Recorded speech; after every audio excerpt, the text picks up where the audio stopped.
Good day, folks. Billy Procida here. Welcome to BillyBall, September 13th. Thanks all for watching.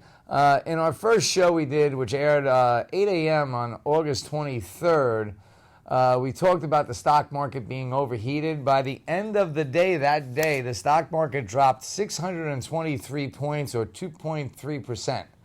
So you woke up that morning, everything was fine, and by the end of the day, you lost 2.3%. Why? I don't know.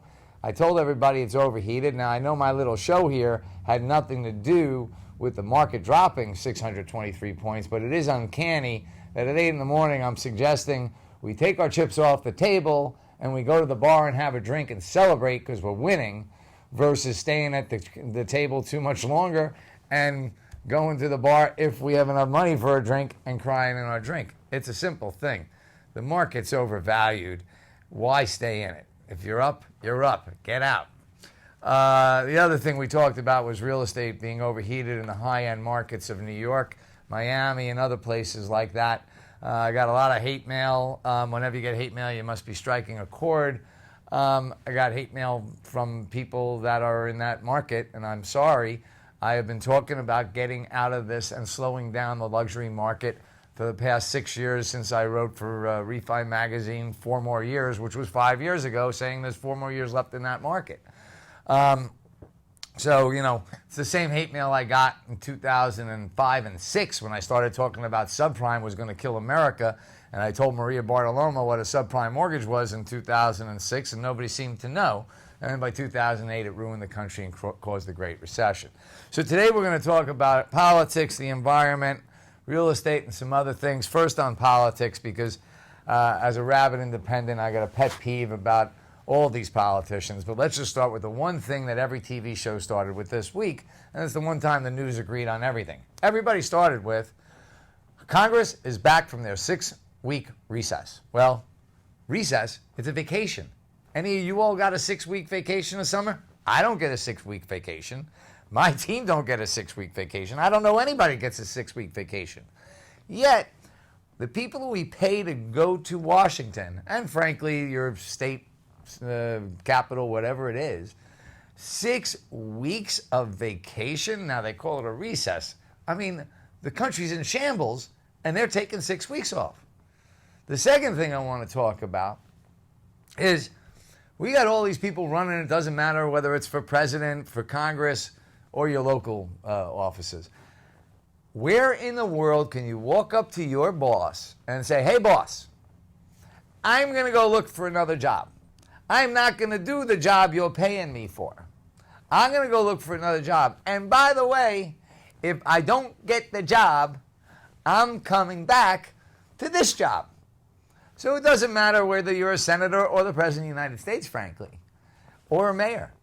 The idea that you could tell your constituents, us, the voters, the people that pay your money, taxpayers, that I'm going to go look for another job, and if I don't get it, I'm coming back to my old job? Oh, and by the way, pay me while I go look for the other job. I mean, come on. This system is out of control. You know, lastly, one person last night on the debate said, I want to be president for all the people. Well, you know what? I love that idea. If we could just get every elected official, the day they're elected, to resign from their party and become an independent, which, by the way, I think most of us are. We just don't say it. Become an independent. Then you truly represent all the people, because 99% of the votes, whether it be state or federal, 99% of the votes are along party lines. So they don't even vote their thoughts or their conscience or whatever reason you elected them. They vote the way the party tells them. And until we get rid of this two-party system, we are screwed. A little bit about the environment, because I flew on a plane yesterday, and I've tried, frankly, I haven't been on, try to stay off planes. I used to be on planes every week for most of my life, and I realized on the environment, you know, since the Industrial Revolution started, depending on who you ask, the 1700s, you know, once we had the locomotive spewing smoke, that was the beginning of it. This wasn't caused by Republicans or Democrats. It was caused by us. It was caused by, frankly, good old ingenuity. Things that we're supposed to be doing. We're trying to make the world better and progress our society. So look at, right now, there ain't a whole lot to do about it. I agree, we need to do something about it. My little thing we're doing about it is I give out reusable cups. We've given out thousands of reusable bags. And I frankly don't care if you just think about it, whether you're wiping your butt with a little less toilet paper, or if you clean your hands with a little less paper towels, or in the office, use a ceramic cup instead of a paper cup. It's all up to us. There ain't nobody, the government is not going to do anything about the environment. They're not. Just get it through your head. It's up to us. Just don't press on the gas so much you don't use so much gas. And again, just think about every little thing you do. You know, we got to do it. It's us. The government's not going to come tell us to clean our room. We got to clean our own room. So that's my 10 cents on that for now. My other big issue is violence in America. I'm against going and solving any of these wars. I mean, I guess there's a few of them that for the national security, maybe we should. But right now, we got a problem on the streets of America. When the government wanted to get rid of the mafia, in 10 years, a mafia which existed for hundreds, in 10 short years, they got rid of the mafia. Now, in the old days, and I say the old days for me, that's the 70s and the 80s, there was simply the Bloods and the Crips. Then came along the Latin Kings. You now have 100 different fractured gangs. These gangs are, by the way, they're half of 1% of society. So we're not talking about 1% of the society. We're talking about half of 1%. But you take these little cities where the gang members outnumber and outgun the local police forces by 10, 20, or 30 to 1. I mean, Little Paterson, New Jersey, right down the road here, has got 3,000 gang members and 300 cops. Tell me they're going to win that way. If you want the federal government to get involved, I do. Get involved. Solve the gang problem, which you're not going to solve by putting them in jail. And we're going to talk a little bit more about that when we come to real estate. But, you know, when you look back in the 70s and 80s, New York City and some of what are now the fanciest spots, Times Square, Tribeca, go to Jersey City, what are now super luxury places. In the 70s and 80s, and even early 90s, there was hookers, drug dealers, people hanging out on every corner. We cured that because the cell phone basically made corner drug dealers a little bit obsolete, except for hardcore junkies. Because, yeah, in Paterson, you still do have white people lining up at 8 in the morning, buying drugs, and getting back on the highway and going to work. But we've got to get serious about the gang problem. And I guess while I'm on that subject, I'll continue with real estate. Years back, I wrote this article, which was pretty widely published. The original title was called Why the Bloods and the Crips Are the Key to the American Budget Deficit. It's a rather simple thing. And I spent 20 years of my life in the South Bronx and Harlem when it was this bad old South Bronx and Harlem. I'm happy to say I built 10,000 for-sale housing for cops, firemen, teachers, and nurses, mostly black and Hispanic. And those neighborhoods have now, crime went down, graduation rates went up. And when those two things happen, you make a better society. But this was a very simple concept, okay? The quote that this paper picked of the whole article said, if you turn a dangerous blighted neighborhood into a thriving one, it's a net positive economically and socially. So you heard me say I don't want to build any luxury condos anymore. I don't want to build any luxury homes. What do I want to do? Well, I'm doing it. This was an article about the $25 million we invested in Paterson, fixing 2 and 4 and 8 family homes with a local builder. I mean, this reclaiming troubled turf, this is what it's about. You want to make money in real estate and you won't make a killing fast, but you'll feel good about yourself and you will make money in the long term and you'll never get hurt. Go into the toughest and worst neighborhoods, but don't think you're only renovating a building. You got to be involved in the community. You got to help kids. You got to work with the local church. You got to provide local jobs. You got to provide training, and you got to do it in mass. You can't go do one little deal. You got to know all your builders.